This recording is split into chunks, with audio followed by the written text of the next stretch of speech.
Hello, Guardians, and welcome to Destiny Reset Episode 112. This podcast is about anything and everything related to Destiny the game. If you love playing Destiny as much as we do, you're in the right place. This reset, we finally get our chance to fight back against Gaul, we get a roadmap from Bungie for September, and we deliver our impressions of our first reset in Destiny 2.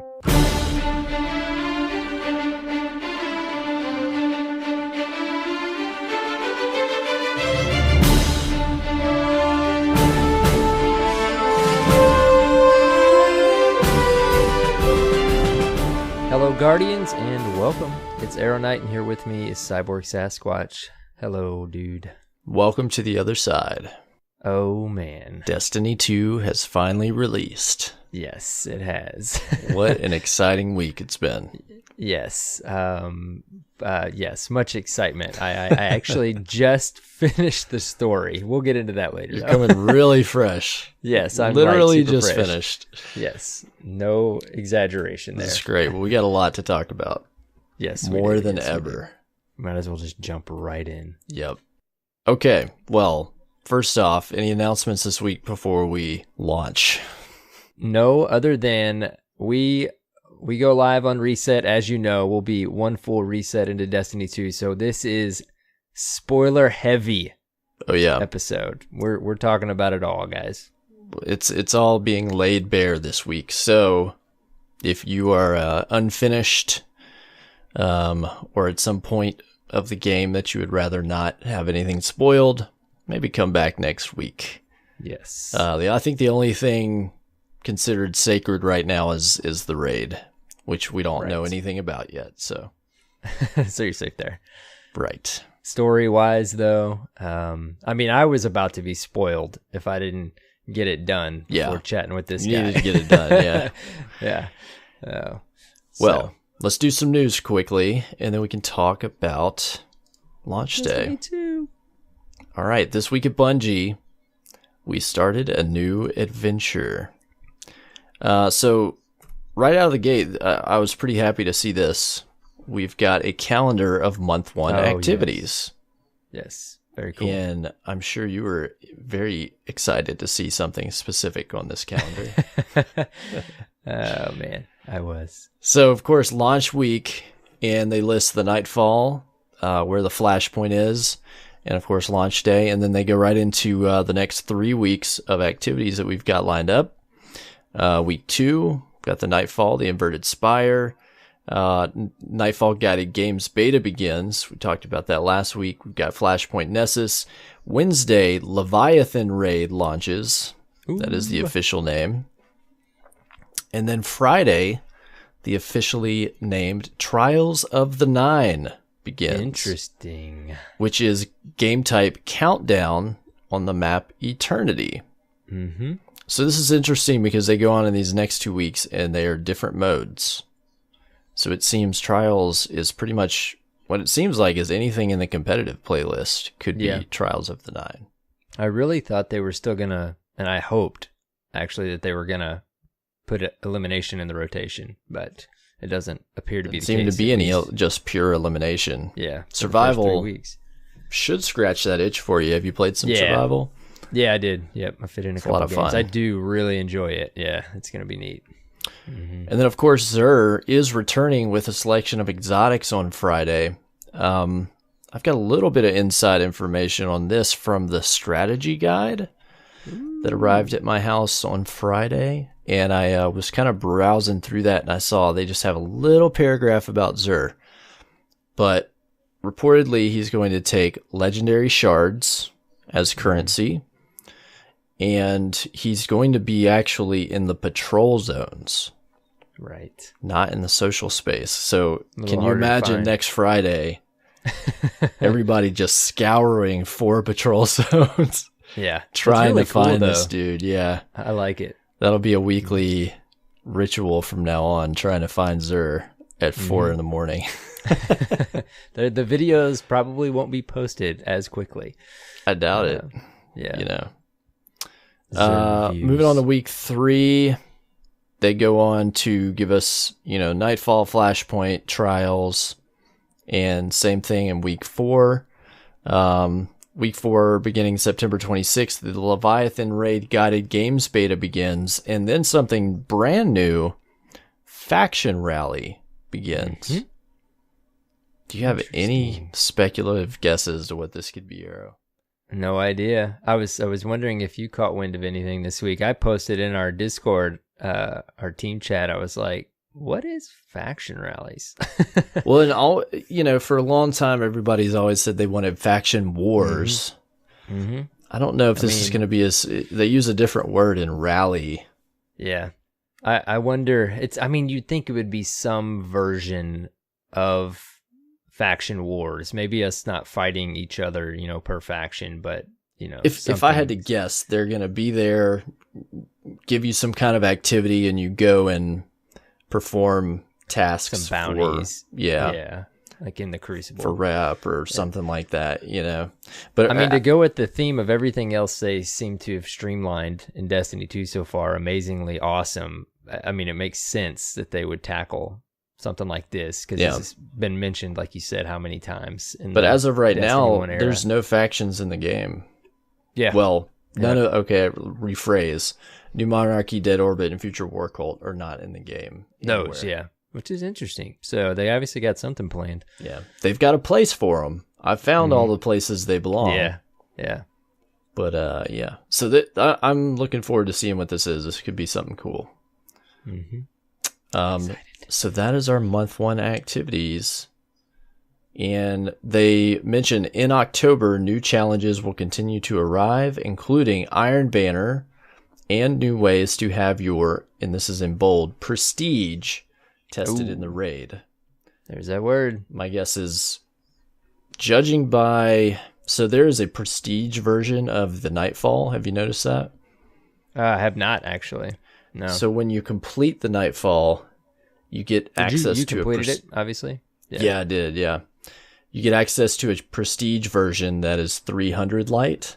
Oh, wow. And I don't know if you get more rewards or, like a second set of rewards or whatever, but I do know that you get the old aura that goes around your head, like the flaming head thing. When you beat the prestige version. Oh, the prestige version. So I wonder, every week so you unlocked the 300 light version after I beat the Nightfall. So I wonder if it'll be that way every week, like you have to beat. That's what I would expect. Yeah, that's pretty cool though. Yeah. I like that. So using that term, my guess is that the formerly heroic version of the raid may be prestige now. Yeah, which is weird because we talked about last week, the public events and stuff. Yeah, there's still heroic version. Yeah. So maybe that's like that's might what just they be are the new now. working term. They may like that term better. I don't know. Yeah. Well, that's cool. That's very cool. So I like that they came right out of the gate with a schedule. Yeah, I wonder, it made me think, like just your average workplace, when you jump ahead like this and you throw something out super organized and it looks beautiful, it's got all the little thumbnails, and it's like, wonder if they're just being awesome with that right now, and they're going to, if you remember back to the first, month of Destiny 1, they put out a schedule because they had, Queen's Wrath and Iron Banner, and they were promising at that time to have regular, events happening. Well, you notice on the front page of the website, they don't have the schedule dates. They got behind on that sometimes, but the only one that rotated was Trials for a little while. But I just wonder, it would be neat if we got something like this, maybe not this in depth every month, but I would like this every month. Yeah, true. I wasn't gonna push it, but yeah, I agree, Cyborg. Yeah, no, look, if they're gonna set the tone, let's see it. I wanna see this every month. That would be awesome because they're laying out where the Nightfall is gonna be, where Trials is gonna be, anything else that might be happening. Obviously, in October we're gonna have Iron Banner. That is true. I didn't even click on Trials. That they just told us all 3 maps for the next 3 weeks. In modes. That didn't even click. Yeah, I was thinking, now I'm realizing that's some of the question mark randomness on Friday when that launches. So yeah, it'll be interesting to see. Well, we'll see. We'll see how they do. Hopefully they can keep that on track. You know, they've got they've got a whole live team that they didn't have in Destiny 1 when it launched. Yeah. So, yep. They have already been thinking about all of this for a while. You know, they've got a plan. That's the working idea. We hope. You guys got this plan, right? Next up, they bring up the soundtrack. Did you purchase the soundtrack? I'm sure you must have. Immediately. 42 songs, I believe. Yeah, there's 40 plus. It's big. Sure. Yep. I'm looking for that hidden gem, dude, like my remembrance. Yeah. It's on the I haven't worked through the whole thing. No. I think I'm like 10 to 15 tracks in. I know what my favorite song that's stuck in my head is so far, but I'm going to guess the one featuring the... Oh, man. It's early on in the story that it plays. No, this is one that you're going to hear pretty regularly after you've beaten the story.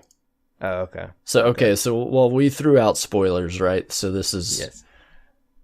Last warning. I'm about to say something that will really spoil you if you haven't finished the story. But in the new section, let's call it the new tower, quote unquote, even though it's not a tower, there's a song that plays pretty regularly when you load in.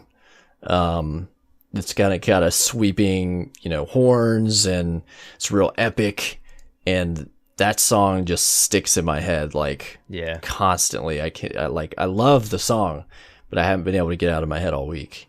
That's awesome. I like it a lot. I love it when that happens. Yeah, I'll have to find the actual title of it, go through the soundtrack. But yeah, soundtrack's great. They did a great job. There were certain songs as I was playing through the story in the game that really reminded me of certain musical styles. Like, I would have a song and I was like, this is totally Bungie Halo era. Yeah. And then, dude, there is the song that plays when you're in the farm. Yeah. It has it has this chord structure, and these, like, even the key that it's in, it makes me think every time it plays of Westworld. If you've ever watched Westworld, in the beginning, like, intro song, it's like so much Westworld in that song. It's so like pleasant when you load in. Yeah, like you hear it even if you're like stepped away from your console. My favorite so far, of course, I love the Inner Light intro track, the theme song, but I've got to make it a little further. But the Lost Light featuring the Kronos Quartet or whatever, that one's like that one was good. That's the one that plays. I think when you're after you fall off, like when you wake up first, right? Lost your light. Yep. Oh man, those strings. That was an awesome mission right there. That was a pretty cool sequence. We'll talk about that in a minute. So moving on, then we hit some controversy. What is Destiny without some controversy, right? There had to be something. It's all about shaders. Yes. And Luke Smith sounded off on Twitter. Here's what he said. Quick. Like always. Yep. Hey, they're taking it head on. Quote, shaders are earned through gameplay, leveling, chests, engrams, vendors. We expect you'll be flush with shaders as you continue to play. When you reach level 20, shaders will drop more often. Vendor rewards, destination play, and in-game activities. Shaders are now an ongoing reward for playing. Customization will inspire gameplay. Each planet has unique armor and shader rewards. With D2, we want statements like, I want to run the raid trials or go back to Titan to get more of its shader to be possible. What do you think? Man, when I first realized this, because I'm a little, I don't know if behind's the right word. I haven't experienced. You have a lot to explore still. Yes, I have a lot to explore still. I fit in a couple 2-3 nights of a little bit of gameplay this week. So like I just mentioned, I just finished the story because I wanted to finish it before Cyborg and I did this little thing we do.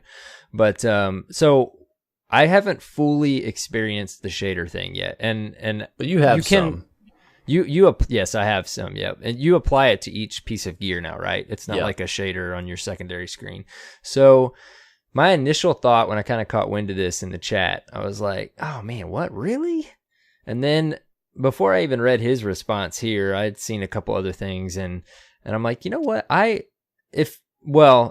I got to throw out Slarty, one of the dudes on our admin team. He like showed us his inventory of how many he had. I have 40 right now. Yeah, so I was like, okay, if they're if you're finding them that easily, yeah, and you can apply shaders to each piece of gear, it's not just one shader on a menu, in your menu, then right. I think I'm okay with this. I like the idea of, it would stink if you're looking for one shader for one more piece of gear and you got to go farm for it, but I don't think it's going to feel like you're farming for shaders. I think it's going to, it seems like there's a lot of layers there, and there's a lot of it dropping, and I get what he's saying. Like right now, not fully experiencing the possible annoyance that people are expressing, I'm okay with it. I think it's fine for me. But I don't know, what do you think? You've played the game a little bit more this week than I have. There's a downside to it that I'm experiencing. It's not the end of the world for me, but I have a tendency with stuff like this to... It was the same effect with Age of Triumph, and pretty much once they introduced Chroma, it was the same effect for me. I don't want to apply it until I know I have the right piece of gear that I want to put it on. Yeah. By the time my gear was finalized, I kind of stopped caring, and then I just had big stockpiles of stuff that I never used, and I didn't get much value out of it. And the same thing is happening now. I literally have 40 shaders, different ones of different quantities, and I haven't applied any of them because I'm nervous too. I'm nervous too. I'm definitely on the light grind, so gear is swapped in and out very, frequently. I don't know which stuff I like. I don't know how rare a specific shader might be. What if I have one and I have 3 of that shader and it's like the most elusive shader? You know what I mean? And then I put it on some like low light gear that I end up dismantling and never use again. Like, yeah, true. I don't know, but I have a lot of different shaders.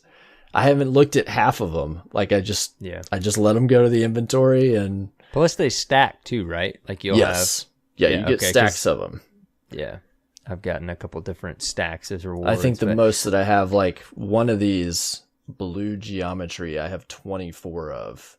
Oh, wow. I could probably get away with giving that one up. Well, obviously, it sounds like there's going to be more rare ones, so that part could be a little annoying if you're looking for a super rare one. But, I mean, when we get to the end game, maybe it'll be, we have the gear we like and this or that. But I definitely feel what you're saying with the chroma, because I have so much of that in my vault right now that I never applied.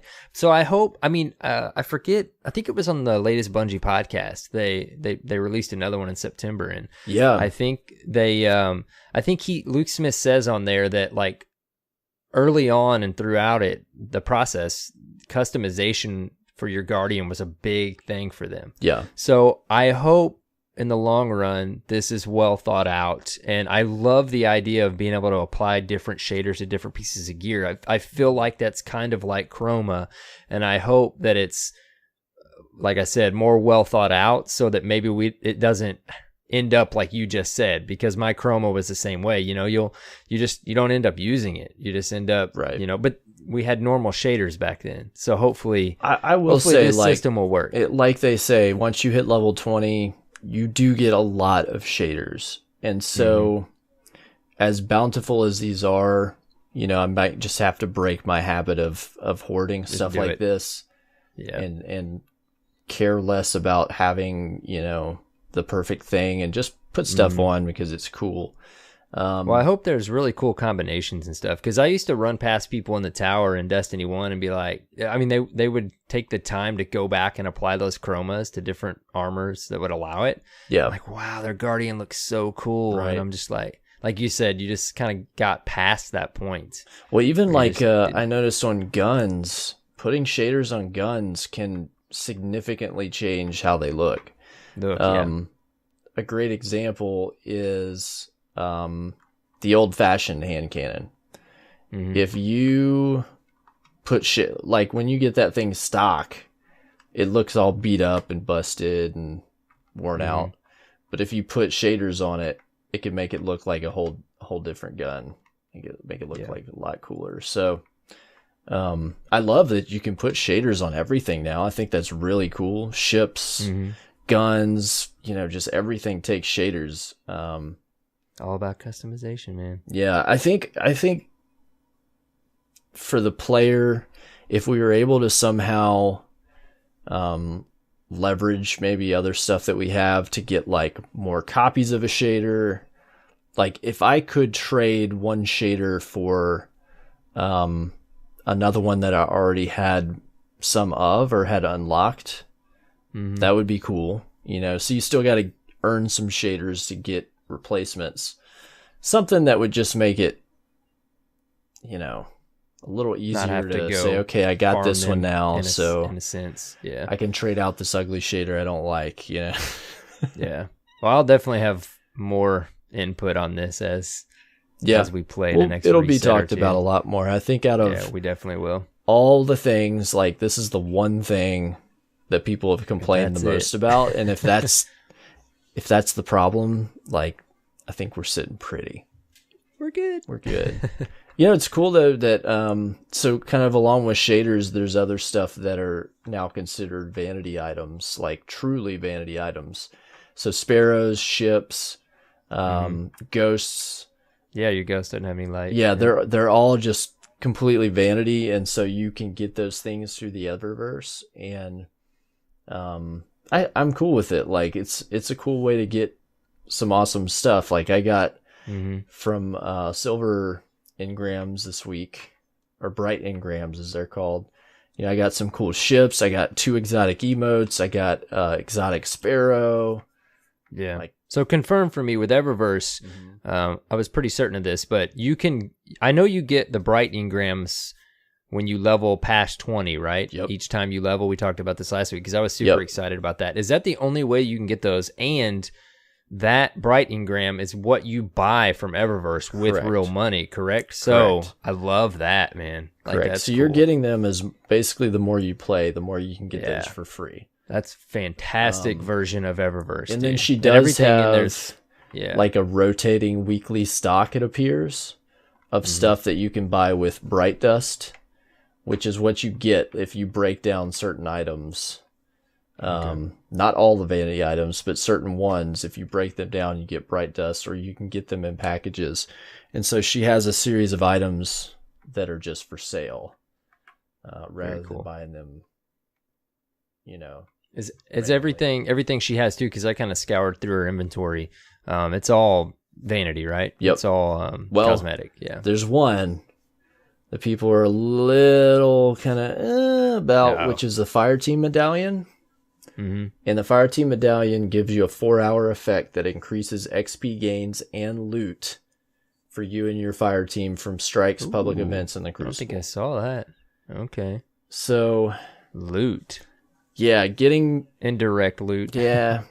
It's kind of almost, I see it kind of as a replacement for 3 of Coins in a way. Yeah. Not that you're guaranteed exotics, but I have heard that people have said they've had much better chances of receiving exotics when playing those activities with this. So it's, as usual, man, just like treading the line. Right there, yeah. I mean, it's pay to play. So you can buy that, or it can drop for you. And I haven't gotten any of those to drop. Okay. I want to say they start you out with one. I cannot remember where I got it, but I do not think it dropped from a Bright Engram.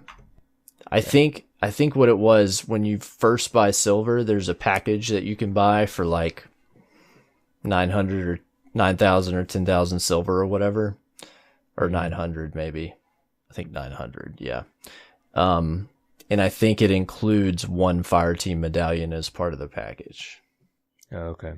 Overall, though, I mean, pretty content with the way Eververse is working. I think it's pretty cool. I mean, they've got some cool stuff. Then they had like a little joke. Sorry, whenever she got introduced, didn't she? They had a little joke like about, oh, you knew I wouldn't go down with the tower or something like that. Something, yeah. Yeah. Sorry, anyways. No, but that was the other thing that we've kind of glossed over, is the fact that you can get mods out of these packages too. Yeah, which weapons and such can definitely affect gameplay. Mm-hmm. You know, there's mods to do all kinds of stuff. This mod system, I think, is going to provide some interesting depth to the end game. Yeah, no, because I mean, like a specific one I saw said adds, such and such to the base damage of this weapon. That is one that's really hard to get. Yeah, some guns come with those on it. Yeah, but yeah, there's mods that will apply to armor that give you better recharge rates on your abilities, better handling on certain guns. There's all kinds of different ones. So that's kind of iffy too, I don't know. Yeah, it's going to be interesting to see, like, when I see something like that, I'm instantly like, wait, is that one of those where you're going to, like, have to have this, or, like, why would you not put this mod on your weapon when you go into definitely why would you not? Yeah, light level based, Iron Banner and Trials. Well, and think if you get, like, a really great, solid pulse rifle or something, and you put like a stability mod on it, you put a, XYZ, or think about hand cannons, where it can change gameplay. That's where we've almost always drawn the line. And I guess they're doing a good enough job that these are all things that you can get for free. But if you have enough money to spend, you can get more chances to get it for money. Classic stuff we're going to have to just experience for a little bit. Yeah, we're going to have to see how it plays out. Well, all right, so moving on from this, there's more important things to talk about. Of course, in Destiny player support, they talk about how some of the week has gone, some ongoing issues. Did you play... You didn't play launch night, did you? No, not launch night. So there was a server queue. I don't know anybody that was in it for more than about 15 minutes, though. Mm-hmm. Which is pretty impressive. I mean, I was maybe 10 minutes waiting, and I was ready for the long haul. I was like, I gotta sit here for 2 hours, so be it. But I got in really fast, so I was pretty happy about that. They did a great job. I think the launch went phenomenally. Yeah, I would say, with all the launches us gamers have experienced in the past. Oh yeah, with other games and things of that nature. Yeah. They've got some different errors and things that have been happening over the week. Nothing that, is totally game breaking. I mean, there's some of the usual, getting booted errors and things that were happening over the weekend, but it wasn't, at least for me. I think almost every time I got booted, it put me back in the activity, and it did so pretty quick. So I think overall, they've done a great job. Yeah, I think I've only gotten the boot with an error code one time. Yeah. So, yeah. There also is a bug with, here's another spoiler, Mida Mini Tool. When you earn this, if you do not have 2 open slots in your energy weapon slot, it cannot arrive to your inventory and also not to the postmaster. So you're not able to get it at all. That's not cool. Which has got to be rough. Because if you obtain it, you can rebuy it from the vendor that gives it to you, but you have to have had it in your inventory first. Mm-hmm. So that one's tough. Because you need that. Yeah. I think you have to have it to start the Mida multi-tool quest. Mm-hmm. So that would stink, because that gun is pretty much all everybody's using in the Crucible right now. Go figure. We're back in a Mida again. Who would have thought? Mida. Yeah. This is one of the many things that I've got some catching up to do on this week, now that I can watch all the videos. Yeah. There's several exotic weapon quests that you can pick up. Caught wind of a few. Yeah. I've completed maybe 2 of them. I did the Sturm and Drang quest, which is like a pair of like weapons that go together, and then I did the Mida quest, and then there's one that you can start this week, but when you complete the first step, it says you have to await the World Eater. Ooh. My assumption is old Leviathan. Yeah. I did actually see that somewhere, that phrasing. Yeah. I don't know if it was on Twitter or where, but yeah. Very interesting. Finally capping off the Bungie week at Bungie. We got movie of the week again. Coming back. Did you check any of these out? I've seen the first one. Yeah. They're all that great. was That cool. first one, oh my Yeah. gosh. Yeah. A completely Yeah. original animation. A Thundercat Very cool. send up. Mhm. That was pretty cool. He Very had to work cool. on that for a while. Yeah, for sure. is like- I gotta check out these other ones. Yeah, I think you'll like this other one. It's Destiny meets classical guitar, and he does a bunch of different Destiny 1 tracks on a classical guitar. It sounds really good. Yeah, I'll be watching He's that. talented. And then this one D2 time Destiny parody is pretty funny. They have like a cut in the middle where they switch to another song, and it gets kind of funny. I would check it out. It's good. Yeah. But that's this week at Bungie. So that is really most of the news. I mean, beyond that, it's all just the game from here. They've been dropping news for weeks. Yep. Feeding it here and It's there. here now. It's like, here's the game. I will. One thing we should mention. I did see that there is a listing for the next expansion in the Yes. Microsoft store. Did you see that? Yeah, I did see that. Yep, I saw that on Twitter. Let me see Is if that the I only can- place that it surfaced? I think so. Let me see if I can bring It this up. basically was exactly. I mean, I think Kotaku was exactly right again. Yeah. Let me see if I can bring it up. Destiny 2 expansion. Because it says it definitely said new social space. Yeah. I'm going to go to the listing and see if I can read this off real quick because it's kind of cool. All right. Yeah, it's interesting, like just the timing of everything, like how it just happens to fall. Yeah, so it's titled Curse of Osiris. Subtext: Journey through time and space to learn the secrets of Osiris, avert a dark future, and rebuild the ties between the legendary warlock and his greatest student, Ikora Rey. The expansion pack features explore Mercury and its mysterious infinite forest, new story missions and adventures, new themed weapons, armor, and gear to earn, new cooperative activities, new competitive multiplayer arenas, and more. Dude, so cool. I find it interesting that it doesn't mention the raid. Yeah, that is a good point. Like, you'd think, like, if they were gonna, that would be a huge selling point for an expansion pass. Like, that would be in there if anything was gonna be It says in there. cooperative activities, but it does not say raid.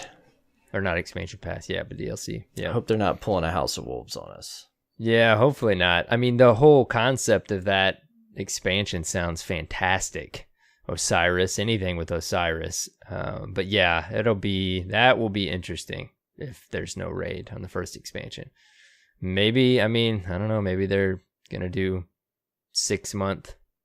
every 6 month have a raid. If But there's not, you'd think. I hope they get something good up their sleeve. Yeah. People will be a little disappointed. It's we're not at a point where people are already like, oh, this game is boring, but it's kind of expected at this point. So Yeah. they'll have to talk a lot to convince us otherwise. Yeah, I mean, just in what I've played this week, you can tell they've figured out how to pace and lay out this game, whether you're in patrol doing whatever. I mean, everything feels fantastic, but the raid, like you said, is just one of those things. Like it's what everybody wants and expects when an expansion comes out, whether we should or not. It's just what everyone wants, right? Right. So we'll see. Well, that is the news this week. I think I would love to ask you, since you just finished the story, Error Knight, how was your reset? Oh man, I definitely fit in some playtime this week. Dude,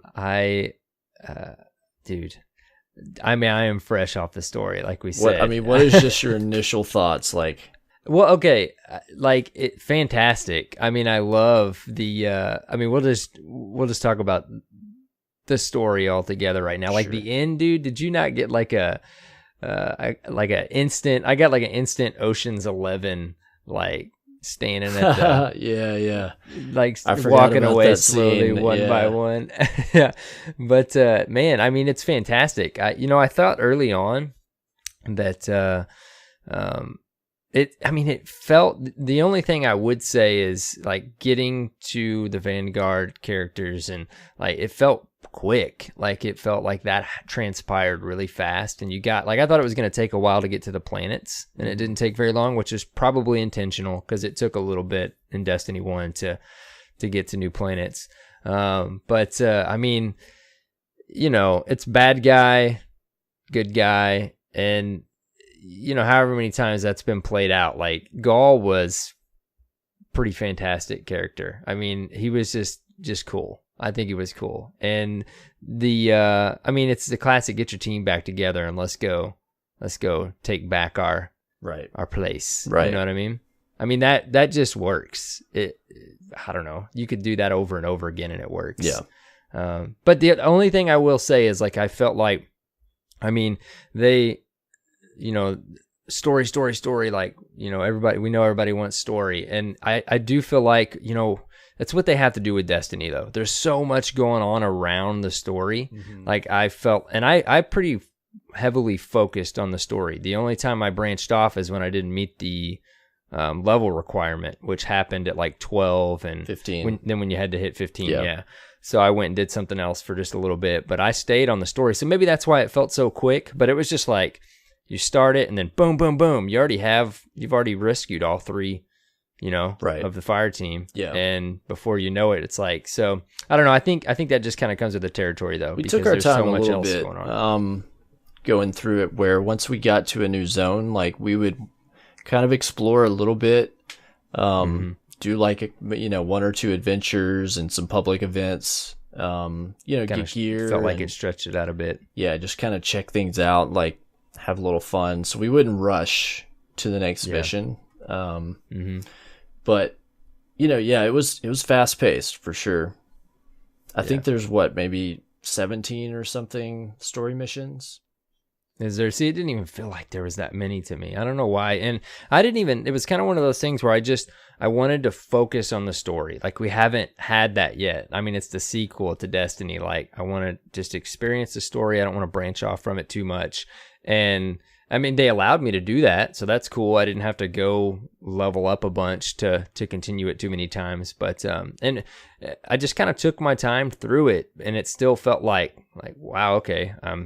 I didn't get a ton of play sessions in this week, so it just felt like it was moving pretty quick. But that's okay. It was entertaining. It was fantastic. Like the things that happened and the ends. I mean. I kind of caught wind of that this week, just reading some feeds, still trying to avoid them, but yeah, to be back at a tower-esque type place. Yeah. It was cool. That was a big surprise. Definitely the surprise and delight took hold when we had a new social space that was not anticipated. Yeah. So farm and the tower, I mean, it's neat because of course the farm instantly got, I won't say criticism, but everybody was kind of like, I missed, at least some of my friends, I missed the tower, man. The tower's like just the tower. Well, I was happy because I wasn't totally sold on the farm. Mm-hmm. A lot of people thought it was awesome and loved it, and I was like thinking, if this is where we gotta be for a while, I'm not 100% in love with this place, Yeah. The new zone on the wall, I love. I love the way it's laid out. I love all the extra touches that they put into it to make it feel like a real place. It's just great. So I flat out just loaded into it before we hit record. Man. So I've got some exploring. Yeah, you've got a bunch of stuff to check out. There's a lot to explore. There's a couple secrets in there. Nothing that we have to spoil here. There's things people should find, but did you know that there's a couple little secret activities on the farm that you can do? Yes, I did hear about those. Yeah, I've only heard about one though. Yeah. I wonder too though, with the farm being inside of the EDZ planet, if I almost feel like it should be its own node out there by the traveler. Like if you have the option to go to either social space, why would you click into the extra step to go to the farm? Somebody brought up a good point that it's kind of like in MMOs where you might have like a lower level social space and then the tower, or whatever we're going to call it, being the higher level social space, where now that you have access to this, you're not going to go to the farm unless it's for a very specific to reason. Me though. And Destiny's a little different though, because I mean, you're going to hit 20 and you're going to go, I mean, it's everybody's going to be 20 and with fewer and fewer starting the game. So it's, I don't know, I'm going to go back to the farm. I wondered too, when I beat it, I was like, wait, so I saw the reef, in that final sequence. Oh yeah. Yeah. And I'm like, wait, are we going to be able to go to the reef too? Like, hold on a second. I wish. Yeah. But I don't know. I like, to me, I feel like the farm should be out there like next to the tower, and you go to whichever one you're in the mood for. I guess you can still do that. It's one click further. Well, it has to make sense for everybody to be you couldn't expect the people, like the vendors, to be in both places. Yeah, true. Yeah. Like that would just be silly, a little nonsensical, but I do like the farm. Like I thought it was a cool place. I think it's really interesting that it serves a specific role going through the story. Yeah. And they built it out. I mean, they put some time into it. Who's still there though? If you're level 20, Tyra Karn. Still at That's it. That's it. Okay. Well, never mind then. See, I'm coming fresh off of beating everybody the game. Comes to the tower. It makes sense. Yeah. So it's like, what is it even? Okay. That's such a large space though, dude. Yeah. And design with the I shard have of the to traveler. Expect that they Which built it would it make sense that that they would expand on that later. Like it's got the room in the space that for an expansion or for more content down the line, like that place could evolve, and you could see more there. Yeah, I mean, it makes sense the more I'm sitting here hashing it out with you, like why. I mean, it's not really a second social space. It is flat out like it this serves is where as part you of the go story as you level. Yeah. And they committed enough to it that they had a social space, for you to go to, so you get that experience even as you're leveling up your guardian. Which I think is cool. Like they put effort into making it good. So that you would be fooled, like it fooled us otherwise, that they promoted it, like marketed it, That is interesting. I mean, they almost have to have something else planned for it. That's such a, I would hope so. So many assets in there it's a big that they've resource worked on. that they could use. Maybe is there soccer in the tower? There is. Yeah, it's in the hangar actually, and it's like twice the size. All right. See, I haven't explored it yet, so you'll see. You'll see where it is. But yeah, maybe Iron Banner could be there. That could make sense a little bit. Who knows? But we'll see. So my initial thoughts on the story. I really enjoyed it. There were some missions that were like a ton of fun. Again, like those vehicle missions were big Halo callbacks. Oh yeah. It made you think about the old Halo tank missions and Warthog missions. Ton of fun getting in those tanks and going through and just blowing everything up, It was really cool. Good time. And there was, great story beats and a lot of cutscenes, that kind of... I like the cut back and forth. Yeah. Things get fleshed out. I had a great time. I mean, we enjoyed the heck out of it. It had some length, which I appreciated.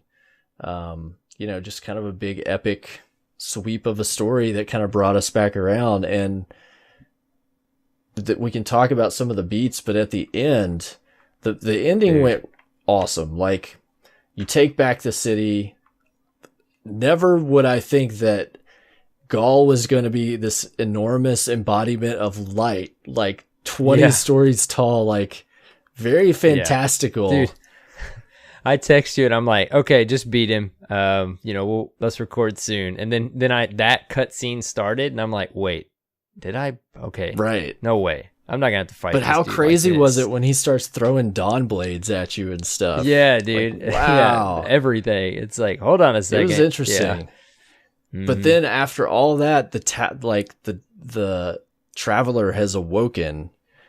It's like a whole new ball game.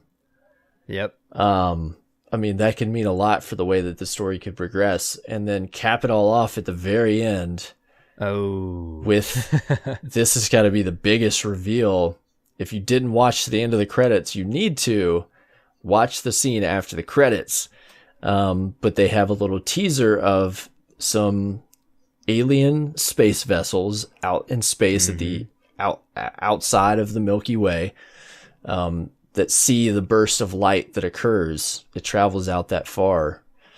And so if you've never seen these before, there's old concept art, and it shows there's one that has these ships in it, specifically, and then there was another that showed like the 5 different races that you can pretty easily pick out which ones are which, but we've never seen these ships or race before. And to be honest, I thought that they had scrapped it entirely. So this is a pretty big, big deal. Dude, it just felt like, I mean, to get that in our Destiny, like something like that at the end of the campaign, like it felt very Mass Effect-ish, if you will. Yeah, that's a weird way to say that. Like, well, yeah, you know, like at the end of Mass Effect 1 and 2, like you're left with these big, epic teasers at the end on what's coming and what, like, the consequences of the end of Destiny 2 felt like they were a big deal. Yeah. And compared to the end of Destiny 1 storyline that kind of went out with a whimper, nothing really changed. I think that they did a good job of making it feel like, you know, what we did had impact on the world. And that was something that I'd always asked for. Yeah. You know, like, let what happens in the story and what the Guardian does and everything, like, let it have some gravitas. Like, let's see things change and things happen. And definitely a lot of things happened. Yeah. No, it's cool, man. I'm very kind of amped once I get some more playtime in, obviously, to run back through it again. It was a lot of fun. It was very neat. You know, you think about games with campaigns and then the, you know, everything else that this game has for this campaign to be this entertaining. You know, that's a really cool thing. Really cool. What did you think of the first mission after Homecoming? When you wake up and it's 2 days later. Oh yeah. In the middle of the city. And then that song that you mentioned, Lost Light, starts to play with the strings, and you're like wounded. It was pretty cool. I mean, it was just such a change from what we're used to, right? Yeah, it was just like, I'm weak. Yeah. I'm almost toast. And, you know, I did have a thought where I'm like, I wonder how many people are tweeting right now. Really, Bungie? Do I have to move this? Oh, slow? Man. It was painful. It was. Yeah, but it was cool, though. I mean, that's what set the tone. Yeah. I mean, I mean, it really did with that music and everything. Yeah. But, you know, I instantly was thinking at that point, like, okay, how are we going to have a super anytime soon? Right. You know? And then, of course, we learn with the little... That was kind of neat, too, I thought. You know, I could see maybe some people thinking that was a little cheesy or something, but there's a little crack in the shard, and it's just a little bit left, and the little moment with the ghost, just enough to give us our supers, our light, our powers. Right. It's cool, man. Like, it was neat. I will say, too, the classic, there were a couple more cutscenes where I'm like, all right, I really feel like my Guardian should say something right now. I know. Well, then they even have like a call out to like, say something already. Yes, say something. But I'm okay with it. Overall, I'm fine with it. But I did have a couple of those moments where, you know, say something it was stupid. Like say something. Yeah. So there's silence. Just have to suspend disbelief, I suppose. Yeah. Yeah, but it worked, man. It was good. There wasn't. I did not. That doesn't bug me too much. That whole conversation, and I didn't feel that way too much throughout all the cinematics and everything. And it was neat. Like I said, I really loved the cut back and forth to Gaul and what was going on with him and the speaker, and it was neat. It was good, man. It was really pretty cool. There was a few things that I already start picking it apart, right? Yeah, and I wanted to say that I did enjoy it, and it was a ton of fun before I started being critical about it. But there was a few things that I felt they could have either fleshed out a little better. For instance, so my assumption is that the speaker is dead. Yeah, I know. I wonder because I mean they've got that long zoom out cut scene of him and the what's his Gaul? name? No, his the other dude, the other Cabal. Oh, He's the not console. Like yeah, console. Thank you. Good grief. Yeah, like he was laying there, speaker was laying there. They smashed the speaker's mask. Yeah, well, he like takes him. All he does is like take him out of the restraints, and the speaker falls on the ground, and he smashes his mask. But it's not like he shot him or like they just like start talking about stuff, and then Gaul like rolls out. So I come to the tower expecting, well, I mean, he looked hurt, but nobody said he died. And then you go, and you can actually go to a spot that looks like a kind of like a library, and you can scan a ghost, or your ghost can scan something to examine it. And he talks about the speaker, alluding to the fact that he's gone, like he's dead. Mm-hmm. And I was like, oh, okay. Yeah. Like, it's interesting. He had like a great, some great lines and stuff, but if you're going to kill him, can he have a little better ending than that? I don't quite. Yeah, it just fell out of the thing. So that was one thing I felt like they kind of glossed over that was significant. And then as well, I felt like the information and the mission leading up to and talking about the I can't remember the name of the ship, but the Almighty. Yeah, the Almighty that is like apparently going to try to blow up her son.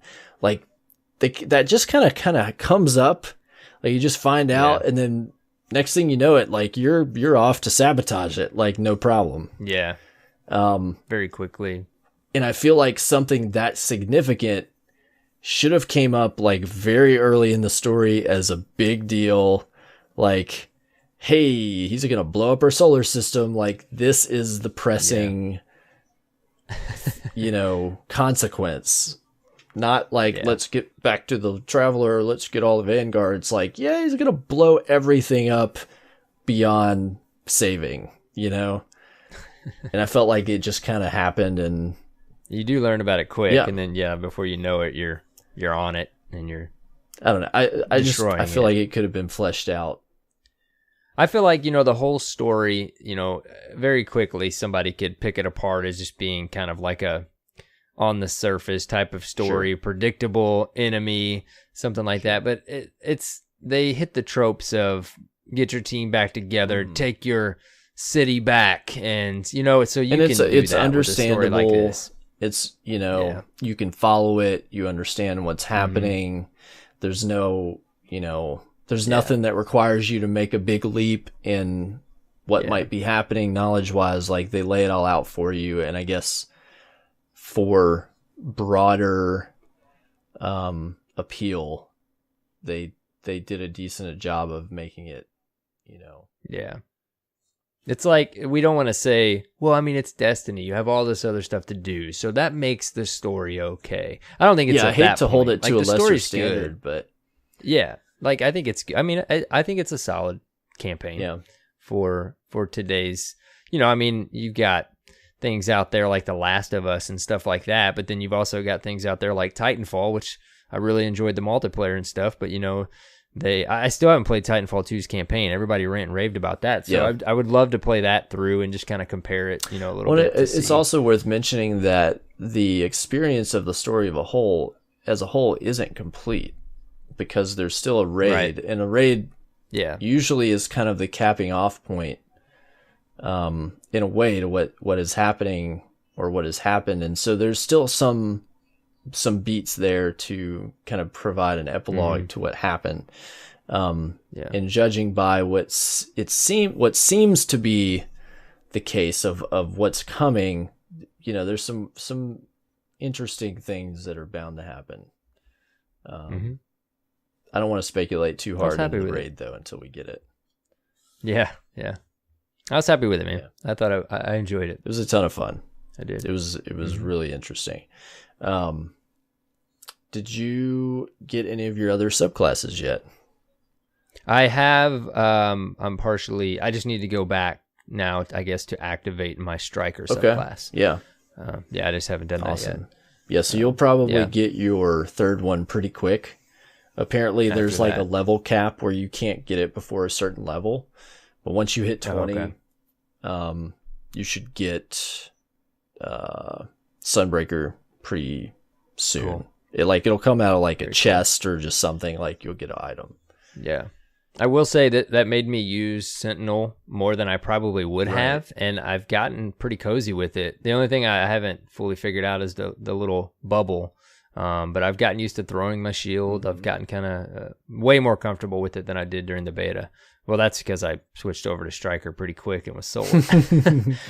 But Sentinel's fun. I mean, throwing that shield and everything, there's definitely some cool perk trees for both PvP and PvE. So it's funny. So I didn't. What'd you start with? I started with Warlock. Oh, that's right. Here was the decider. I was still torn when I was getting ready to start, but when I saw the screen where you had to choose, and I saw my guardian looking at me, I can't do this to you, man.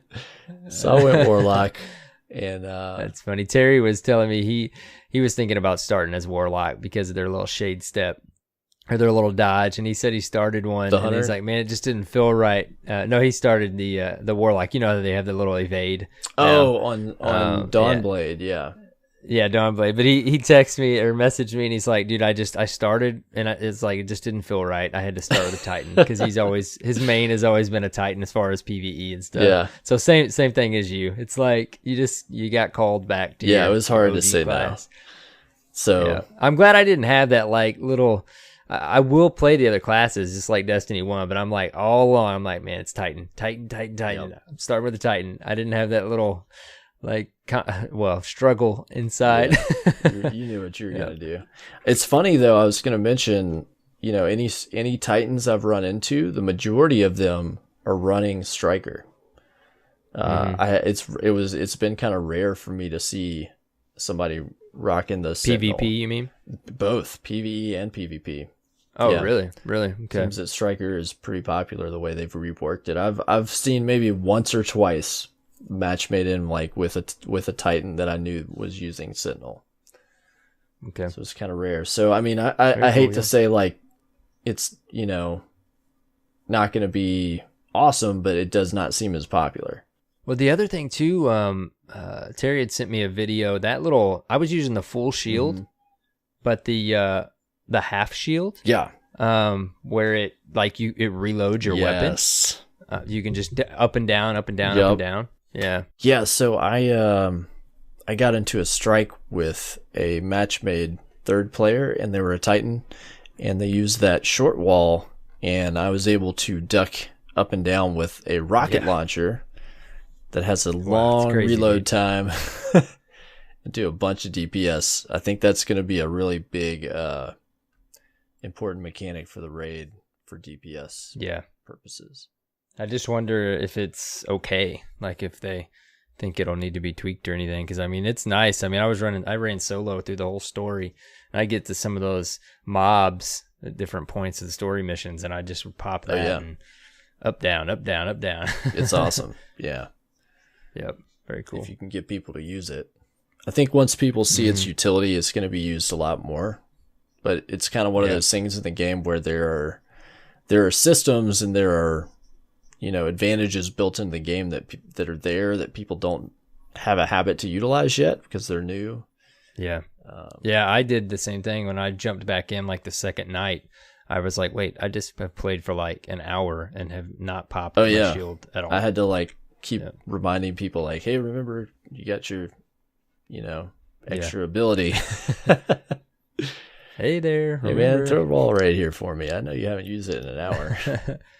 It's got to be cooled down. But I've been trying to find like ideal ways to use the Warlock Rift, for DPS or for health regen. But it's cool. You can kind of get into trouble because it takes a minute to cast. And if you're trying to do it as a reaction to something like, oh man, I'm almost dead, you're going to die before it goes down. Yeah. That happened to me with the Titan shield a couple times in PvP.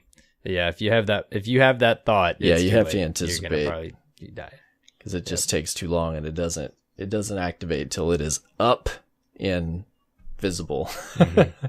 You don't get any like iframes or anything like that, But so we're talking a little bit about, we're kind of getting into how the characters play. How do you feel overall about the Titan classes so far, what you have played? Anything notable that you found or anything that you liked or didn't like? I mean, so far I'm very pleased with the Titan. Obviously I don't have my Sunbreaker yet. And I'm pretty familiar with the Striker, other than that little section we didn't have access to in the beta. But like I said, this has made me use the Sentinel more, where otherwise it may have been a while before I had done that. And I like both trees of the Sentinel. One is very like, there's a kind of like a aid your allies perk. There's the bubble, which also, does that. There's the shield, the over shield when you melee. And then the other tree is a lot like, a lot more PvP. It's got which I love. It's got like a shoulder charge type of, I guess ability that's really neat. So I'm pleased, man. The Titan, it's an easy sell for me on the Titan though. Yeah.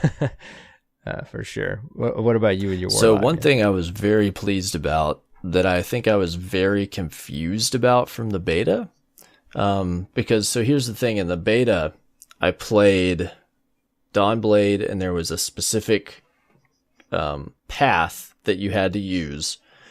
And then I played the Voidwalker, and I used Blink most of the time because I wanted to try it out. And what I did not realize is that on that specific Dawnblade build, the ability that is active, or one of the abilities that are active, completely changes the way that your jump is.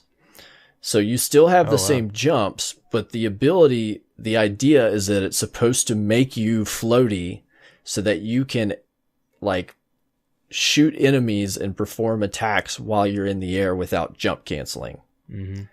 And so my whole complaint about like the jump canceling being broken and the jump being like so bad and all that, it was all based around that one ability that's supposed to help you in playing that way. But when you swap to the other version of Dawnblade, everything's back to normal. And in fact, the jump is improved. Cool.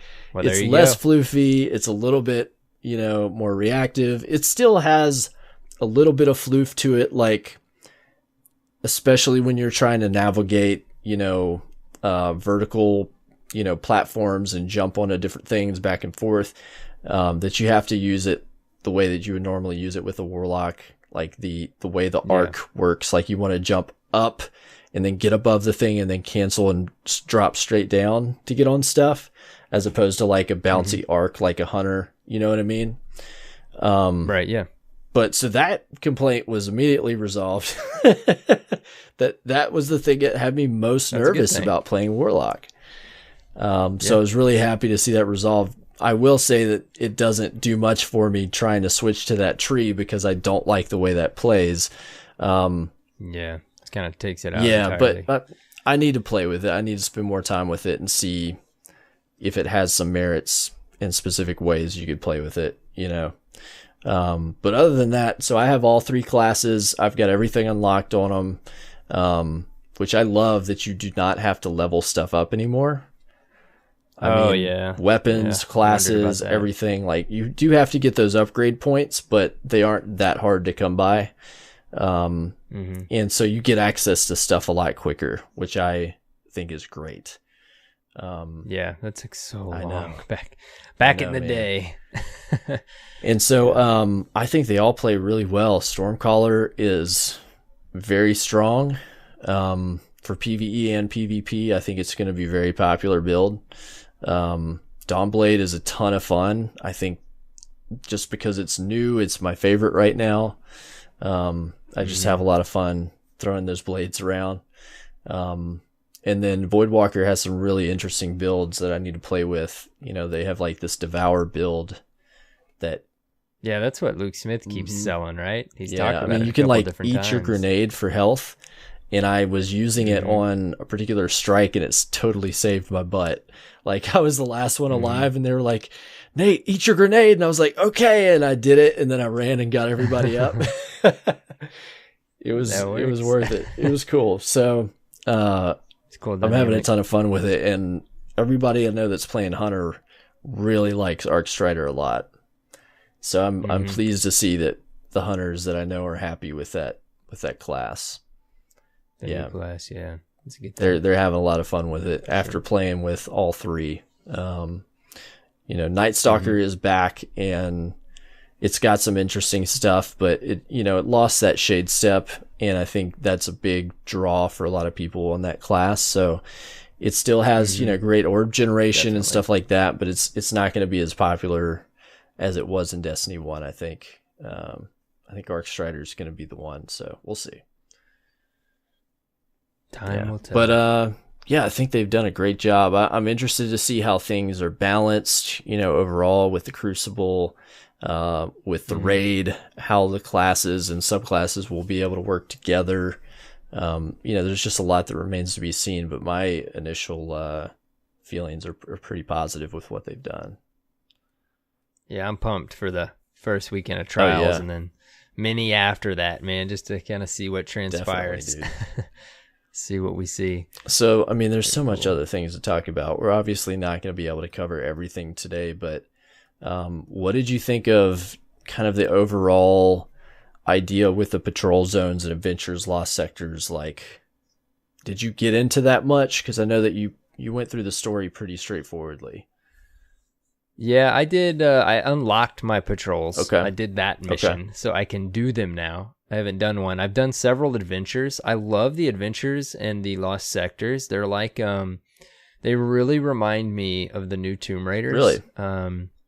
Just kind of, in the new Tomb Raiders, you kind of have these, what it's kind of like just mini open worlds. You just kind of find like, Destiny. Yeah, and I won't say like mini open worlds. I mean, these patrol zones in Destiny are pretty large, and in Tomb Raider you just kind of go around and you'll stumble upon a tomb, and I mean, it just really reminds me of that, and that is a really good thing, like, because I've really enjoyed the new Tomb Raiders. Yeah. So I think it's a really neat way, like the adventures too, like we just learned in the DLC, they're like there'll be new adventures, and I mean it's a neat way to give us more side missions, more lively side missions, if you will. And patrol, dude, like it's always a good thing to have distractions out on patrol. Like there's always, like, I see a public event and I'm like, okay, I'll just go do this real quick, and then I'll continue on my path to the adventure that I was gonna do, or the story mission that I was running to. And then there's high value targets, and I hope it continues to feel that way as we level.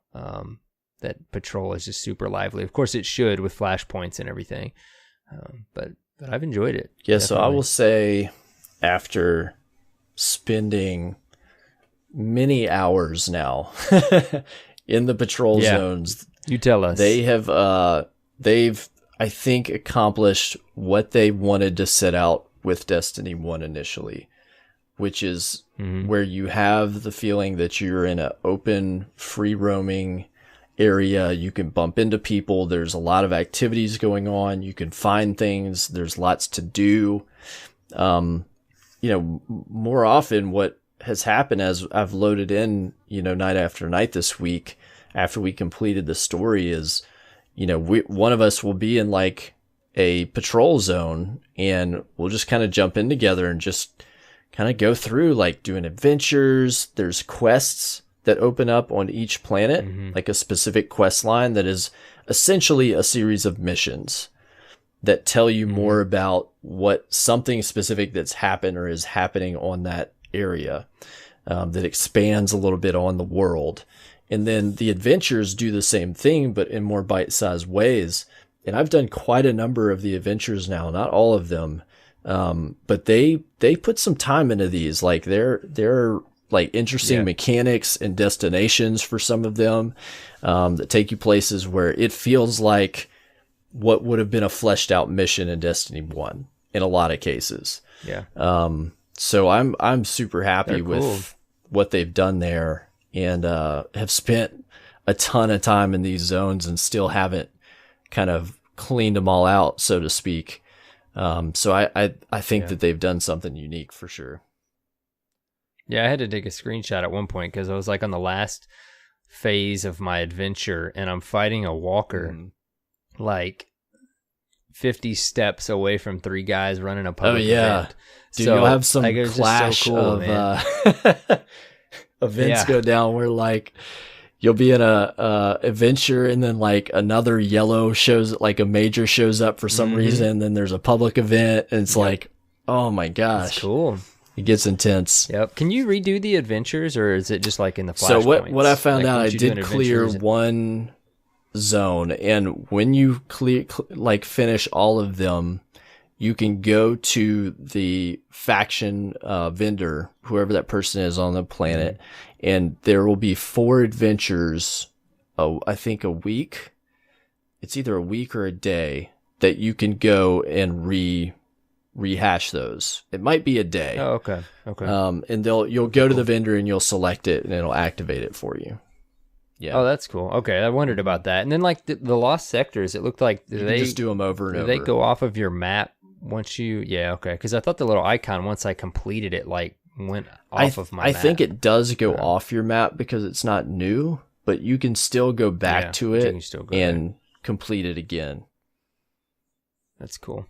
Oh, see, it's the classic. I got to figure out. Yep, so much to explore still. Like once you hit a certain level, what it's the classic thing of Where Destiny do you go 1. next, right? When you're max, like what can I do as a guardian looking, higher level guardian? Like where can I go to get the gear that I need? Because Destiny 1, of course, you couldn't go do all the things because they were. I had a few people ask me that I was ahead, and they said, "Well, okay, I just finished a story, like."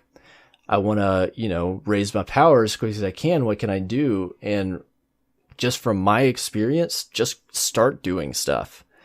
Like just go to the zones, just start knocking out adventures, do the quest when you're powerful enough, grind, go in there, do public events and patrols, like just do everything because everything is rewarding. Like you have a chance at great gear from almost everything that you're doing up to a certain point. I mean, there are. Yeah, that's what I was going to say. That's early on, right? So like, is flashpoints, are they the solution for the high level patrol? I think like, it's not as much. So the flashpoint, I don't know. It's hard to get a grip on that this week because I don't know the difference. I don't know for certain if like, it makes things more difficult on that area, but it is another layer of reward that I think is going to be great next week for the players that have maxed out all their rewards this week, that they can go and complete those objectives in patrol. Whereas those patrol activities may, only max out the rewards at a certain light that isn't what they need. You can still do that and complete the flashpoint, and you're going to get this other tier of reward that you can only get from those weekly activities. Yeah. I want all these things to be relevant at high level. Like I wanted to be a version of them that have rewarding gear in game. Well, the awesome thing is, so like right now I'm at a point, so I'm 278 light. I'm at a point where I've completed all the weekly milestone activities. And the only way I can raise my light is through getting exotics. And exotics can drop above your light when decoded. And the awesome thing is, like, I've gotten exotics from almost every different activity as an end like game reward. I got one from an adventure. It's almost like 3 of coins patrol, is always active.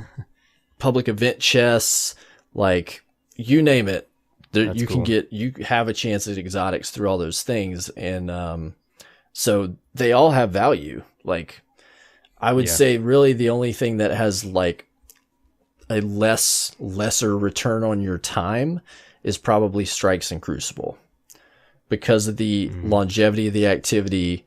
The drops, like what you're getting for your time, isn't nearly as good of a return as if you're doing stuff in patrol. Yeah, that's a cool thing though. We want patrol to be valuable. I mean, if I wanted to try to grind out higher light right now, I would just go to a patrol zone and just do stuff for hours. That's what I would do, just everything. Yeah. And that's it's fun. fantastic. I mean, it's all new. There's fun things to do. Like, I'm not sick of it yet, and I've been doing this like every single night this week, so yeah. Very cool. So I guess the next thing to kind of talk about is just the progression system. It's very similar to the Taken King in a way that blues take you to a certain level, right? And they stop raising light. And then you get into legendary territory, and then the legendaries bring you up to a certain level. They cap out at 265 initially from your vendor engrams. Or engrams, if you get like a legendary that drops, it's going to max at 265 for a little bit.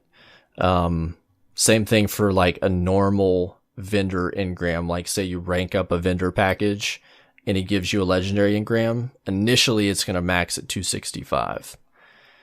So then from there, you get into this other tier of legendary gear, which is the weekly milestones. And they have like a unbridled, like scaling rate that they'll drop. So it goes completely based off your light, what those can be. So doing like the Nightfall, there's like a weekly Crucible one. There's Flashpoint you mentioned, and what else is there? And then you can also get these from doing like the clan rewards, where if your clans complete activities, you get these from Hawthorne as well. Yeah, and so those scale with you. And that's how you can get, a good boost to your power every week. Those and exotics. But I'm at a point where I've done everything I can do there, and I don't have any more scaling rewards. So when you get above a certain light, what actually we found that happens is like blues and uncommon and legendary rewards slowly start to like raise up a little bit at a time in light. It's like a finite number, and I think it's maybe like 5 to 8 points below your max light that's achievable is what you'll get blues and legendaries to decode at as you raise your light. We're used to that, right? Yeah, it's not sounds like a too unsimilar than what we're used to seeing. But there's just another level of, I think that we were used to legendaries always decoding at your max light, and that's a little bit different of a story now. So that's one significant change as you get into the end game. Well, I have yet to, I actually have not gotten a legendary. Oh man. Yeah. You'll start to get them, and then you start to get a lot more. I have, actually I have 2 waiting for me. I'm level 19. I haven't hit 20 yet. So I finished the story, and you need to go so I'm waiting. Talk to, I think, either Zavala or Shax, and they're going to automatically boost you to 20. Okay. Yep. That works. I've got, man, I'm ready to dive in this week. I'm like, story's done. All kinds of content will be consumed over the next week. Oh yeah. Well, you've got a lot of stuff to explore, so you're going to have a great next week or two to check all this content out. It's a lot of fun. It's a lot of fun for sure. Yeah. Speaking of strikes, I've only ran one strike. I ran the Lake of Shadows, which was pretty cool. Shadows. Pretty Which interesting one is that? mechanic. Who do you fight in that one?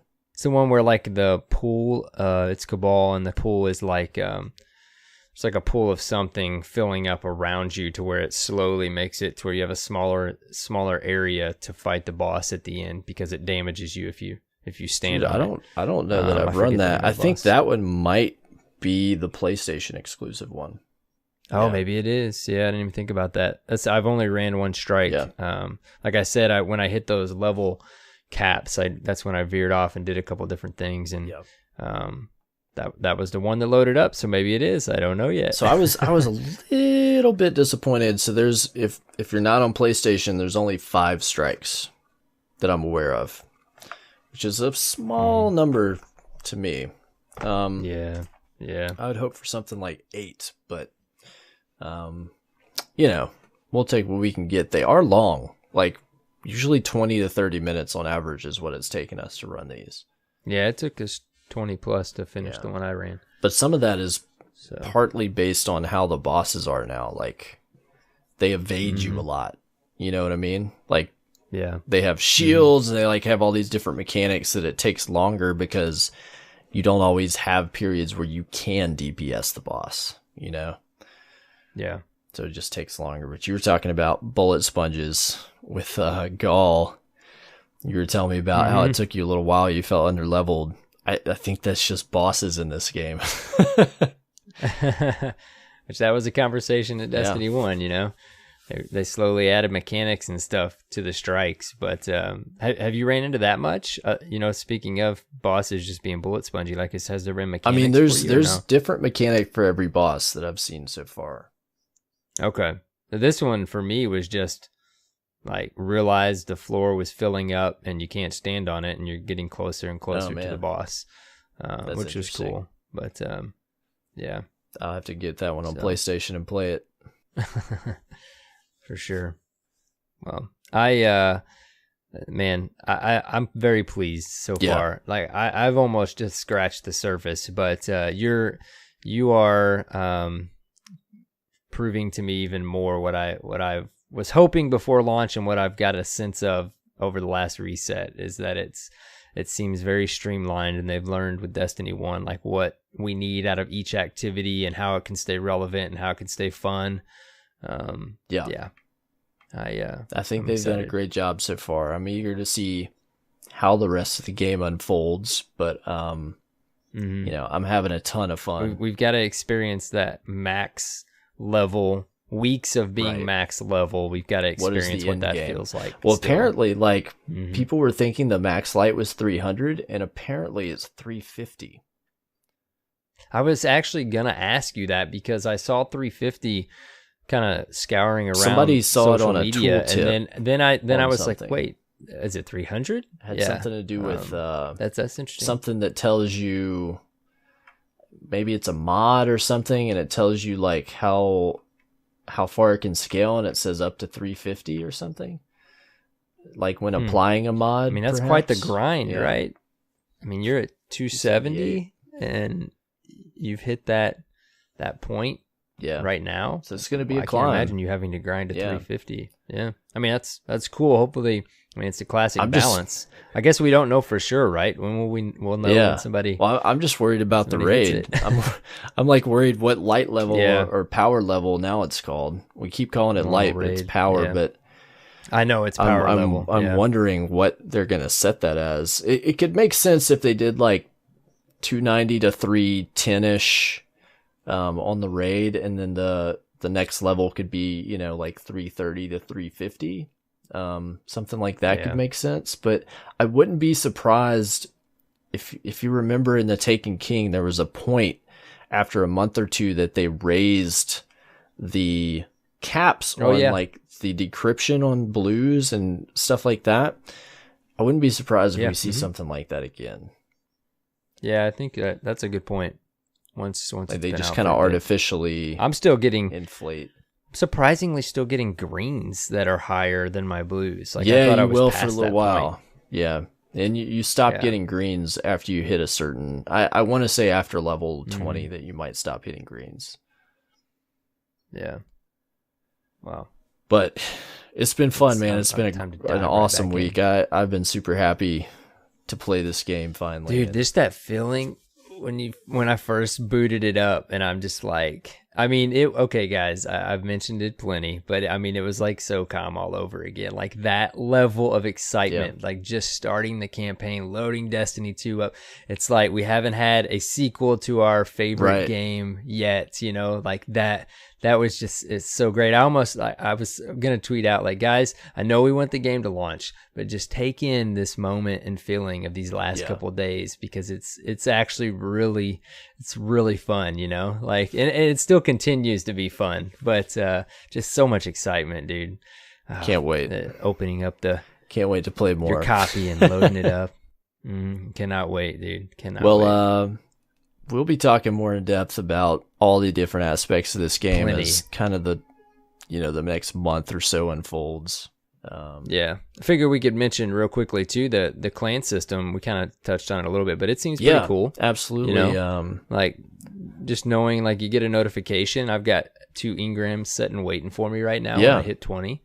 Because my clan has been doing stuff. Yeah, which by the way, don't redeem those.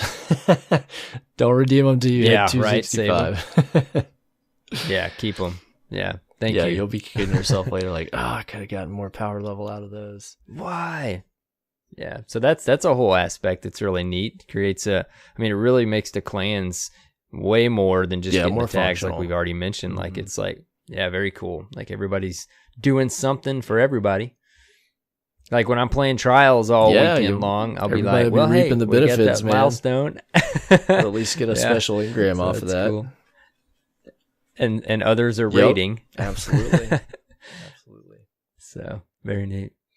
All right, dude. Well, we know the thing that gets me even more excited is how much we played Destiny 1 with what Destiny 1 was. It was great. It was amazing. But this game, like we had hoped, so far feels like just twofold of the entertainment, you know? And if we played Destiny 1 that much, like I am pumped for the life cycle of Destiny 2. Like super There's pumped. a lot to see, what they have in store for us over the next, 12 months, basically. 2 expansions. Wow, promised. Hopefully some kind of live events. Like there's some other stuff. Just everything. Yeah, live events going on.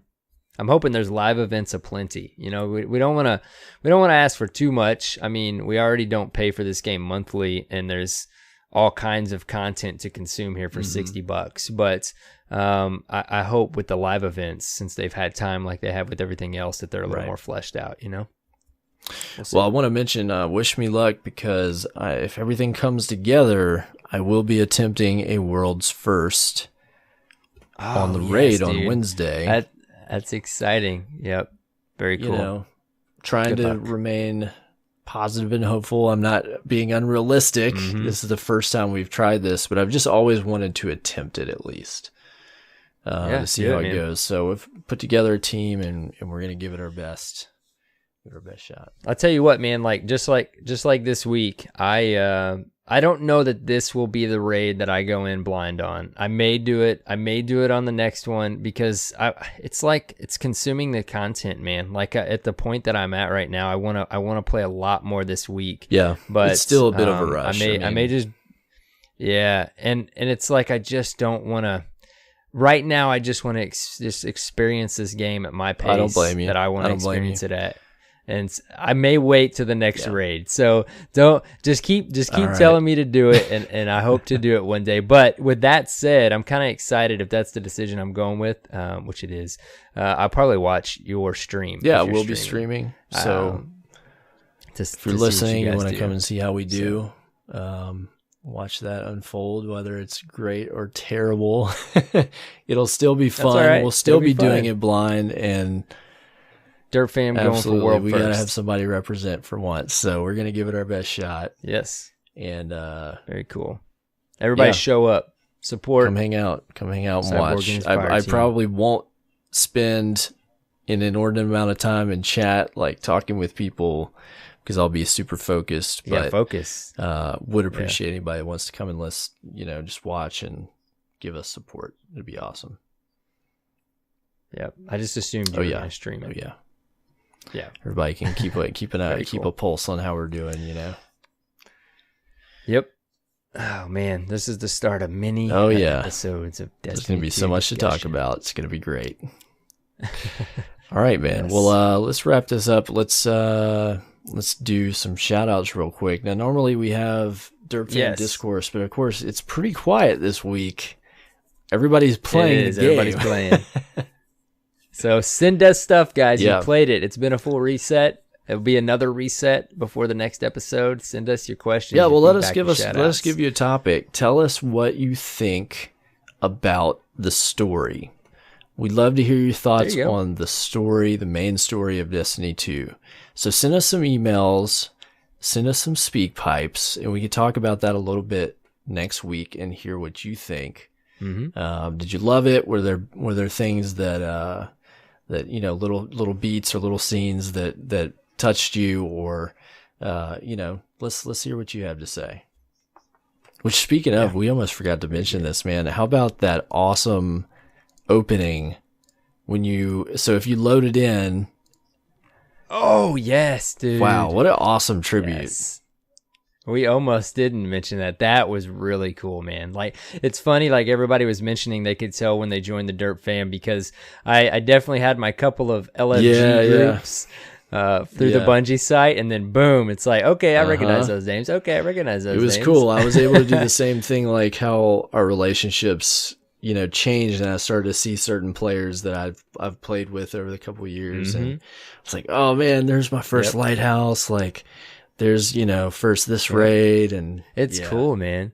Yeah, it's like the LFG groups, and then my friends and I had a little clan, so I saw like that raid we did together, and then here comes the Derp Fam members, and then the lighthouse. You have those ones that are whatever you play a lot in the game that kind of touch you the most, and the lighthouse came up for me, and I saw my fire team. Shout out to Dixie Flatline and Terry, and I'm like, man, this is cool. Like, that's cool. The date and everything. I think somebody said on Twitter that there is a way to replay that. Yes, I saw Noseworthy, I think, replied to somebody. I think there's something in the director that you can click on to go play it again. You can go back and watch it again. I actually recorded it because I was like, man, if I never see this again, dude, I want to be able to grab this for something. But thankfully, you can rewatch it if you like. I opened up OBS, dude, and recorded like the first 2 hours of my gameplay, so I could go back and watch it in like a year if I wanted to. Screenshots like crazy. Anyways, back on track though. Derp Fam Discourse. Yes, okay. Email destinyresetpodcast@gmail.com or speakpipe.com/destinyreset. We got some Patreon shout outs this week, man. We do. Taco Cat 84, thank you so much. Taco Cat, I believe you were a PayPal donation. Thank you so much for that. Thanks for your support. We appreciate it. If you want to support us, you can go to patreon.com/destinyreset for as little as $1 a month. You can help improve and maintain the production of Destiny Reset Podcast, and also get some shout outs on the show and on our website. So we appreciate all your support, your continued patronization of the show to everybody who's continuing month after month to give those donations. We appreciate it so much. Yes, we do. Very much so. All right, man. Well, let's wrap this up because we got some Destiny 2 to play. I know, man. It's late, but I still think I'm going to squeeze in. Let's go explore the tower a little bit. Before we crash. Oh, definitely. Hey, Cyborg, if you're going to be streaming that raid, dude, where can they find you at, man? You can find me on Twitter at CyborgSasquatch or twitch.tv/CyborgSasquatch. Be sure to give me a follow. You'll know when I go live. Arrow Knight, where can people find you? You can find me on Twitter at the Arrow Knight, and Twitch and YouTube. It is Arrow Knight, and be expecting some more random clips on YouTube, and definitely some streamy strams once Trials goes live. Oh, I bet. Can't wait for that first one. I'm excited. Finally, you can find us at Destiny Reset on Twitter or on the World Wide Web at www.destinyresetpodcast.com. We've got links to pretty much everything on there, including our Discord, links to subscribe to us on your podcast app of choice, you name it. Just go cruise on by to the website. You'll find what you need. Everything's there. It's the Derp Fam Hub. That's right. Get you everywhere. Got any iTunes reviews this week, man? We don't, man. 2 weeks in a row, we don't have any new reviews. We understand you're all playing Destiny 2. Most people You're stopped all listening for a couple of weeks because they were so afraid of spoilers. They've got 3 or 4 to listen to. So guys, if you've listened, if you've caught up, you've got those 3 or 4 episodes of content that you've listened to, jump on out to iTunes and throw us a review down if you want to. Yep. We appreciate it. It helps us get seen by more listeners. So please leave your honest opinion of the show. Awkward pause because we both know we can just stop and go play Destiny 2 right now. Let's do it. All right, guys. Until next week, have fun playing Destiny 2 and take care, Guardians.